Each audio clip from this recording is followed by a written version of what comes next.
This channel does not promote any violent, harmful, or illegal activities. All content provided by this channel is meant for an educational purpose only. বিহারের voter তালিকায় নিবিড় পরিমার্জন বা special intensive রিভিশনকে voter বান্ধব বলে উল্লেখ করল supreme court. বৈধ ভোটার চিহ্নিতকরণের ক্ষেত্রে আধার কার্ড বাদ দেওয়ার প্রসঙ্গে অন্যান্য নথি যোগ করার বিষয়টি তুলে ধরে শীর্ষ আদালত।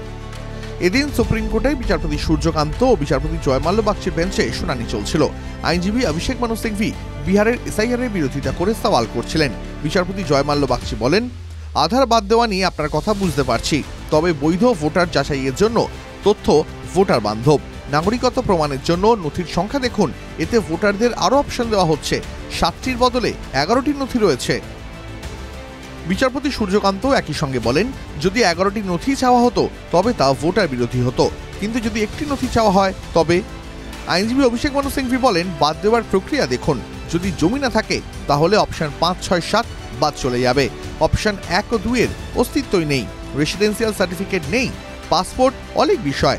বিচারপতি সূর্যকান্ত তাঁকে থামিয়ে বলেন, বিহারকে এভাবে তুলে ধরবেন না। দেশ জুড়ে পরিষেবার ক্ষেত্রে বিহার থেকেই সবচেয়ে বেশি প্রতিনিধিত্ব। সর্বাধিক আইএএস, আইপিএস, আইএফএস অফিসাররা বিহার থেকে আসেন। যদি যুব প্রজন্ম অনুপ্রাণিত না হয় তাহলে এটা হবে না। আইনজীবী সিংভি বলেন, বিহার থেকে অনেক ট্যালেন্টেড বিজ্ঞানীও রয়েছেন, কিন্তু তার সীমিত জনসংখ্যার। বিহারে গ্রামাঞ্চল, বন্যা দুর্গত এলাকাও রয়েছে, চরম দারিদ্রতা রয়েছে। তাদের জন্য 11টি নথির তালিকা তৈরি করার অর্থ কি? বিহারের অধিকাংশ মানুষের কাছে এই নথি নেই। বিহারের কেবল 1 থেকে 2% মানুষের কাছে পাসপোর্ট রয়েছে। এরপর আইনজীবী সিংভি বলেন যে ভোটার লিস্ট থেকে নাম বাদ দেওয়ার বিরোধিতা বা এই প্রক্রিয়া চ্যালেঞ্জ করছেন না। তিনি বলেন, ভোটারের নাম বাদ দেওয়ার ক্ষেত্রে নির্দিষ্ট নিয়ম প্রক্রিয়া অনুসরণ করতে হয়, এটা স্বাভাবিক আইনের পরিপন্থী। নির্বাচন কমিশন নাগরিকত্বের প্রমাণ নিয়ে নিজেদের অবস্থান বদল করেছে। এই কথা বলে অভিষেক মানু সিংভি বলেন, জাতীয় নির্বাচন কমিশন নাগরিকত্বের প্রমাণ নিয়ে 180 ডিগ্রি ঘুরে গেছে। কেউ একজন আপত্তি করেছেন এবং বলছেন যে এক্স ব্যক্তি নাগরিক নন।